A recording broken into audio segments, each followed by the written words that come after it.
Et voilà, comme vous avez vu, toujours le vent. C'est beau le midi, hein, 200 jours de vent dans l'année.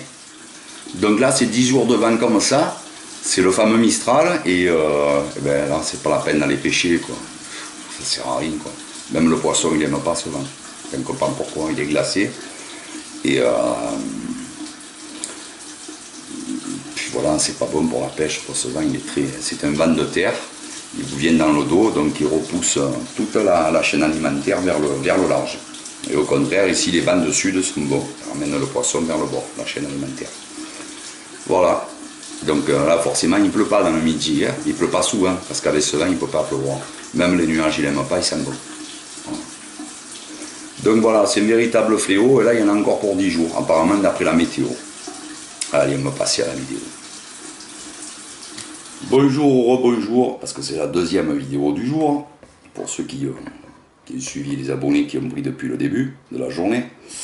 Donc, je fais une dernière vidéo réservée à la moule, et cette fois, ça sera pour pêcher comme ça traditionnellement, je dis ça à la marseillaise. Je vais vous raconter une anecdote, comment j'ai vu ça, comment j'ai découvert ça.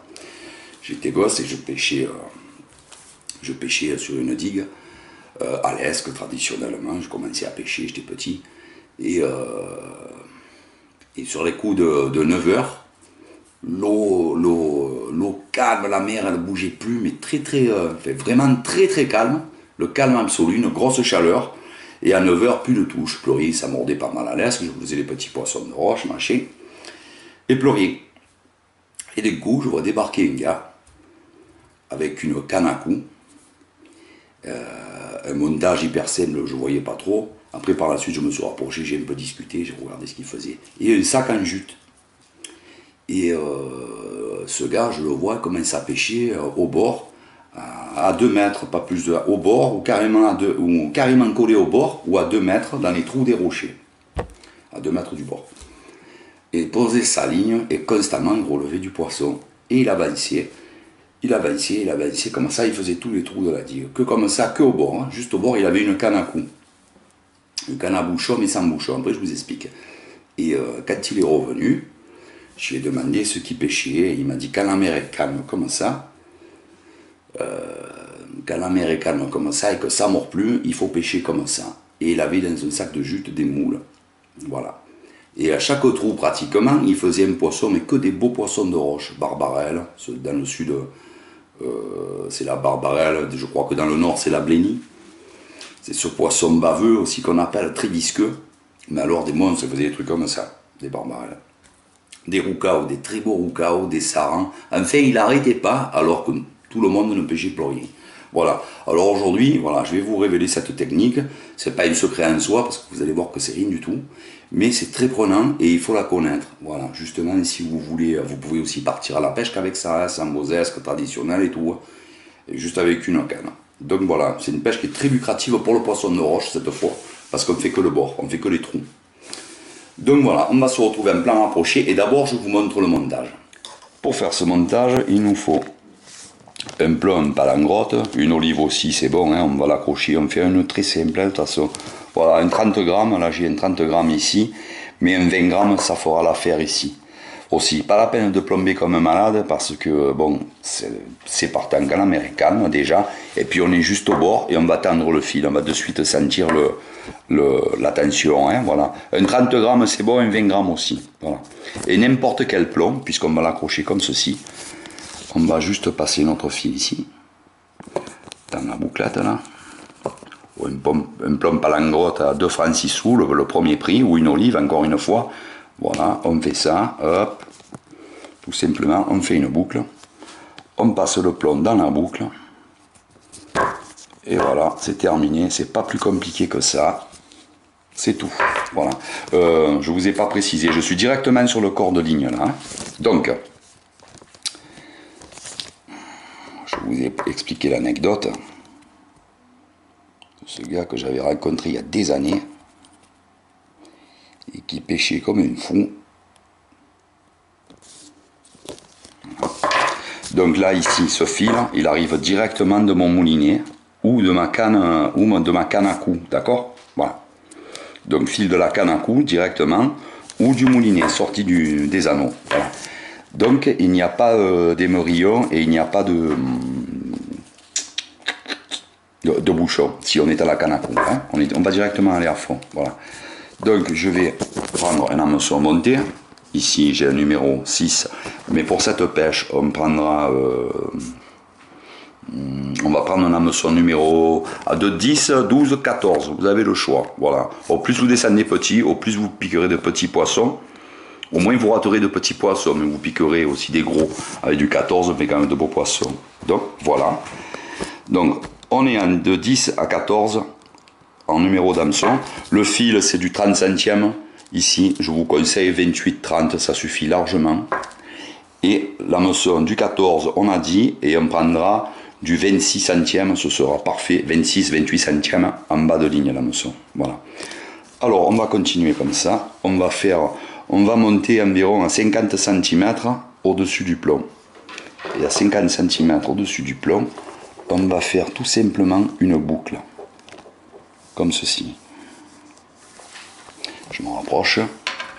On fait tout simplement à 50 cm au-dessus du plomb avec notre fil de corde ligne, une boucle, comme ceci.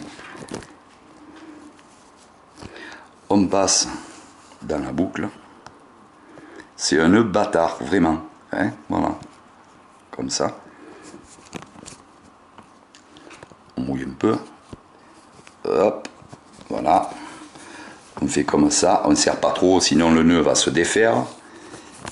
Mais dans le sens où va tirer le poisson, il ne bougera pas, c'est clair. Voilà. Ça suffit, on arrête. Ok? Voilà, c'est très basique. Ensuite, on va mettre notre bas de ligne aussi de la même façon. Il ne faut pas qu'il arrive le bas de ligne qui dépasse l'hameçon, le plomb, je vais vous montrer. Voilà. Et là encore une fois, je vais faire ici une boucle avec mon hameçon. Ça c'est mon bas de ligne.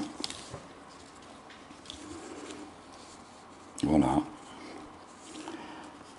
Mon bas de ligne, je fais encore une boucle ici, encore aussi. Comme tout à l'heure. Je passe dans la boucle. Voilà, un nœud basique, bastard.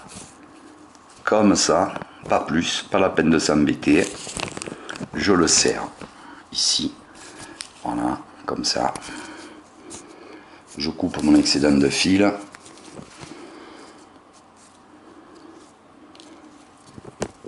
Toujours pour éviter les emmêlements. Du moins, on les réduit grandement, comme ça. Je reprends ma boucle. Je passe la boucle du bas de ligne dans la première boucle, ici. Comme ça. Simple. Je prends l'hameçon. Voilà, là je suis dans ma boucle du corps de ligne. Et j'ai passé la boucle de l'hameçon. Je passe l'hameçon dans la boucle. Et je vais faire ça, tout simplement.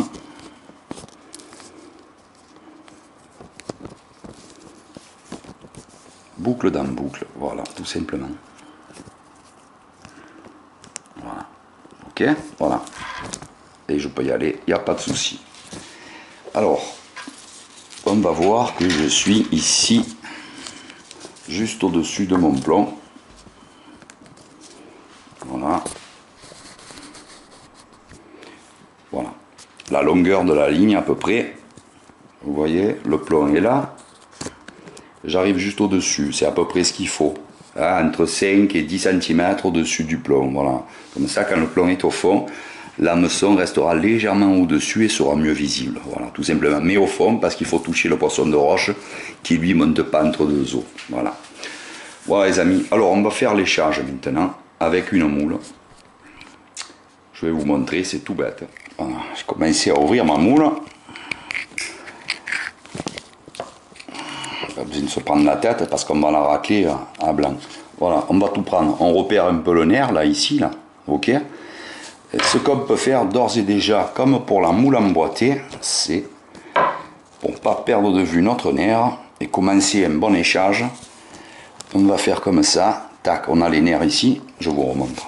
Là je pars de la caméra, du champ de la caméra. Et vous voyez pas. Voilà, ici, comme on voit, encore une fois, on a les nerfs. Hein, qu'elles soient plus charnues ou pas, parce que là, c'est des moules d'Égypte, pardon, je veux pas heurter les Égyptiens, mais des moules qui ont souffert de la famine, pardon. En Égypte, il n'y a pas de famine, de toute façon. Voilà. Voilà, opérez bien les nerfs. Ici aussi, là, tac. Comme ça, vous pouvez déjà écher sur les parties les plus dures. Alors, là, je vais un peu plus loin. Voilà, comme ça, j'ai déjà pris du nerf, ici. Là, j'ai pas peur, avec un petit hameçon, ça sera un peu plus enquiquinant, et le résultat est le même. Après, je gratte. Sans m'embêter. Puisque le but, c'est pas de faire là une présentation pour la dorade. C'est pas la peine de s'embêter. Donc voilà, tac. Je fais ça. Je fais ça. Là. Comme ceci. Là, j'ai presque tout défait. J'y vais. Et voilà. Et comme vous avez vu, j'ai pas touché la partie centrale où il y a les nerfs. Donc ça fait que mes deux parties de moule vont rester scellées. Ici, je coupe ce nerf là, qui la retient à la coquille. Voilà. Je gratouille. Voilà. Alors, mince. Résiste ça. Voilà, je continue. Là, ce nerf aussi, tout ce qui est... Je vais éliminer bien sûr maintenant les nerfs. Hein. Moi j'ai piqué au milieu, donc je garde mon... Voilà. Et là, comme ceci, vous avez un montage à la moule qui tient. On peut l'envoyer comme ça déjà, largement. Hein. Là, on a la pointe de l'hameçon ici. Je ne sais pas si vous la voyez. Ouais, vous la voyez. Je suis un peu devant la caméra. Voilà, tout simplement. Je suis passé dans le ménère. Donc, j'ai une très bonne tenue déjà. Voilà, comme vous pouvez le constater. Et je peux, rien ne m'empêche, repiquer encore ma moule.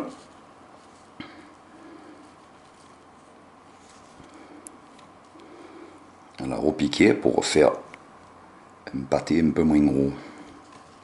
Toujours les membranes aussi qui sont bonnes pour la tenue de la moule. Les lèvres noires là. Voilà. Voilà, comme ça, hop. Là j'ai un beau petit paquet. Mais j'ai un gros hameçon. Mais vous voyez que quand même il a été bien camouflé. C'est du 6. Vous pouvez mettre du 10, 12, 14 comme je vous ai dit. Voilà les amis. On envoie au fond. On tend la canne à mouliner ou la canne à cou tendue. Je vous rappelle, on n'a pas de bouchon, rien du tout. On a le corps de ligne, le plomb et l'hameçon. Et le bas de ligne hameçon fixé juste par une boucle. Ici. Sur le corps de ligne. Voilà, on envoie ça, on tend la canne un petit peu pour sentir, et dès qu'on sent le plomb, hop, on ne touche plus. Et à la 2/3e pitée, pareil, on laisse manger, tac, on fait un bon coup, et on relève, normalement le poisson est au bout. Voilà les amis, je vous avais parlé de ce truc juste au début de la vidéo sur la moule emboîtée, je crois, et puis j'avais oublié de vous le montrer sur cette vidéo. Donc maintenant c'est fait, on est complet au niveau de la moule. Je vous dis à très bientôt et bonne pêche à tous les amis.